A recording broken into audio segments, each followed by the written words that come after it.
जगत में प्रत्येक व्यक्ति को किसी ना किसी प्रकार की निर्बलता अवश्य होती है। जैसे कोई बहुत तेजी से दौड़ नहीं पाता तो कोई अधिक भार नहीं उठा पाता, कोई असाध्य रोग से पीड़ित रहता है तो कोई पढ़े हुए पाठों को स्मरण में नहीं रख पाता। ऐसे अनेकों उदाहरण और भी हैं।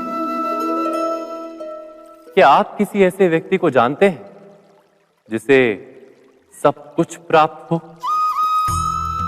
और हम जीवन की उस एक निर्बलता को जीवन का केंद्र मानकर जीते हैं? इस कारणवश हृदय में दुख और असंतोष रहता है सदा। निर्बलता मनुष्य को जन्म से अथवा संजोग से प्राप्त होती है, किंतु उस निर्बलता को मनुष्य का मन अपनी मर्यादा बना लेता है।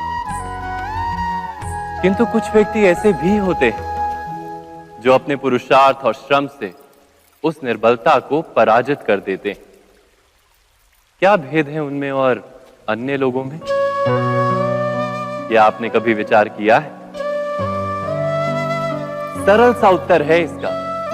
जो व्यक्ति निर्बलता से पराजित नहीं होता, जो पुरुषार्थ करने का साहस रखता है हृदय में, वो निर्बलता को पार कर जाता है। अर्थात निर्बलता अवश्य ईश्वर देता है, किंतु मर्यादा मनुष्य का मन ही निर्मित करता है।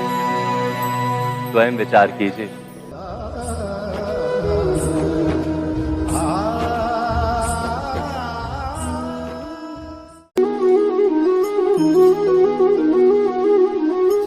भविष्य का दूसरा नाम है संघर्ष।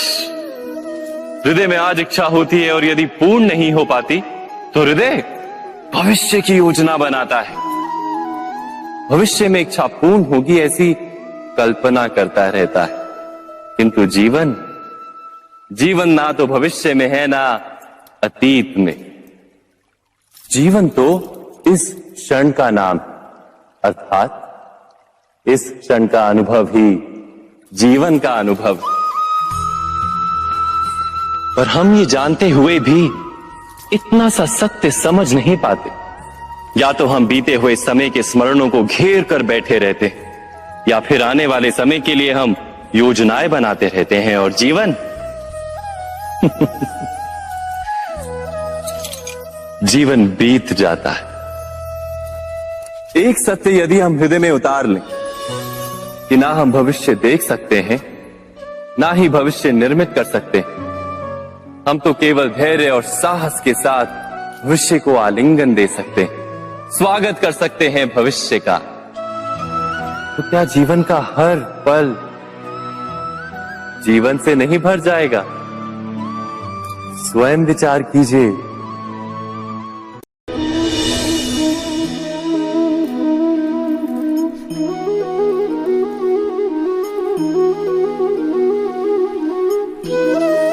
ज्ञान प्राप्ति सदा ही समर्पण से होती है, यह हम सब जानते हैं। किंतु समर्पण का वास्तविक महत्व क्या है? क्या हमने कभी विचार किया? मनुष्य का मन सदा ही ज्ञान प्राप्ति में विभिन्न बाधाओं को उत्पन्न करता है। कभी किसी अन्य विद्यार्थी से ईर्ष्या हो जाती है, कभी पढ़ाए हुए पाठों पर संदेह जन्मता है और कभी गुरु द्वारा दिया गया दंड मन को अहंकार से भर देता है। नहीं, क्या ऐसा नहीं होता? न जाने कैसे कैसे विचार मन को भटकाते हैं और मन की इसी अयोग्य स्थिति के कारण हम ज्ञान प्राप्त नहीं कर पाते। मन की योग्य स्थिति केवल समर्पण से निर्मित होती है। समर्पण मनुष्य के अहंकार का नाश करता है। ईर्ष्या, महत्वाकांक्षा आदि भावनाओं को दूर कर हृदय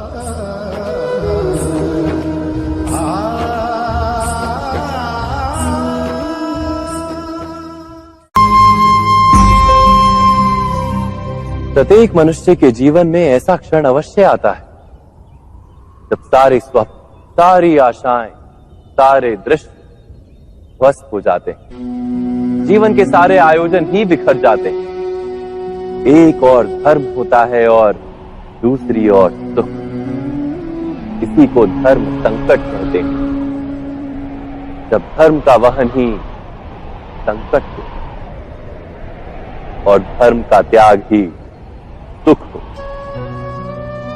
विचार कीजिए, कभी किसी स्वजन के विरुद्ध सत्य बोलने का अवसर प्राप्त हो जाता है, कभी ठीक दरिद्रता के समय सरलता से चोरी करने का मार्ग प्राप्त हो जाता है, कभी किसी शक्तिशाली राजनेता या राजा के कर्मचारी का अधर्म प्रकट हो जाता है। सबके जीवन में ऐसी घटना बनती ही रहती है। अधिकतर लोग ऐसे किसी क्षण को धर्म संकट के रूप में जान ही नहीं पाते। हमें किसी प्रकार के संघर्ष का अनुभव ही नहीं होता। सहजता से सुख की ओर खींचे चले जाते हैं, जैसे मक्खी गुड़ की ओर खींची चली जाती। वास्तव में धर्म संकट का क्षण ईश्वर के निकट जाने का क्षण होता है। यदि हम संघर्षों से भयभीत ना हो, सुख की ओर आकर्षित ना हो, अपने धर्म पर दृढ़ रहे, तो ईश्वर का साक्षात्कार स्वयं विचार कीजिए।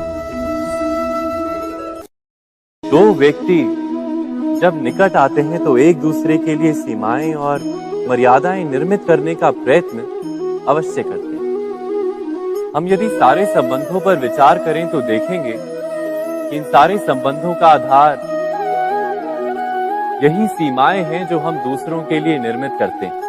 और यदि अनजाने में भी कोई अन्य व्यक्ति इन सीमाओं को तोड़ता है तो उसी क्षण हमारा हृदय क्रोध से भर जाता है।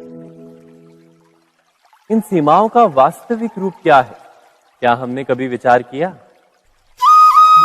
सीमाओं के द्वारा हम दूसरे व्यक्ति को निर्णय करने की अनुमति नहीं देते, अपना निर्णय उस व्यक्ति पर थोपते हैं, अर्थात किसी की स्वतंत्रता का।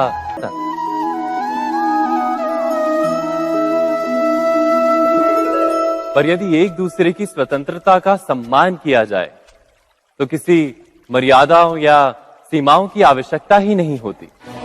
अर्थात जिस प्रकार स्वीकार किसी संबंध का देह है, क्या वैसे ही स्वतंत्रता किसी संबंध की आत्मा नहीं? स्वयं विचार कीजिए। सबके जीवन में ऐसा प्रसंग अवश्य आता है कि सत्य कहने का निश्चय होता है हृदय में, किंतु मुख से सत्य निकल नहीं पाता। नहीं, ये तो केवल तथ्य है। अर्थात जैसा हुआ था वैसा केवल बोल देना सामान्य सी बात है। किंतु कभी कभी उस तथ्य को बोलते हुए भी भय लगता है। कदाचित किसी दूसरे की भावनाओं का विचार आता है मन, दूसरे को दुख होगा ये भय भी शब्दों को रोकता है। तो ये सत्य क्या है? क्या हमने कभी विचार किया है? जब भय रहते हुए भी कोई तथ्य बोलता है तो वो सत्य कहलाता है। वास्तव में सत्य कुछ और नहीं, केवल निर्भयता का दूसरा नाम है। और निर्भय होने का कोई समय नहीं होता, क्योंकि निर्भयता आत्मा का स्वभाव है। अर्थात क्या प्रत्येक क्षण सत्य बोलने का क्षण नहीं होता?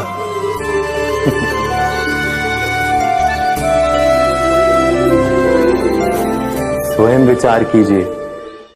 ज्ञान प्राप्ति को भी एक स्पर्धा बना देती है और स्पर्धा में विजय संघर्ष जन्म लेता है। किंतु श्रेष्ठ बनने के बदले यदि उत्तम बनने का प्रयत्न करें तो क्या होगा? उत्तम का अर्थ है कि जितना प्राप्त करने योग्य है वो सब प्राप्त करना, किसी से अधिक पाने की इच्छा से नहीं, मात्र आत्मा की तृप्ति। जीवन के संघर्ष और चुनौतियां लाभकारी नहीं होती?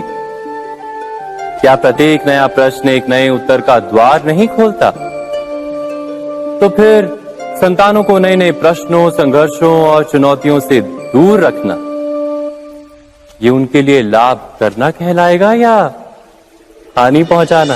अर्थात जिस प्रकार संतान के भविष्य का निर्माण करने के बदले उसके चरित्र का निर्माण करना श्रेष्ठ है, वैसे संतानों के जीवन का मार्ग निश्चित करने के बदले उन्हें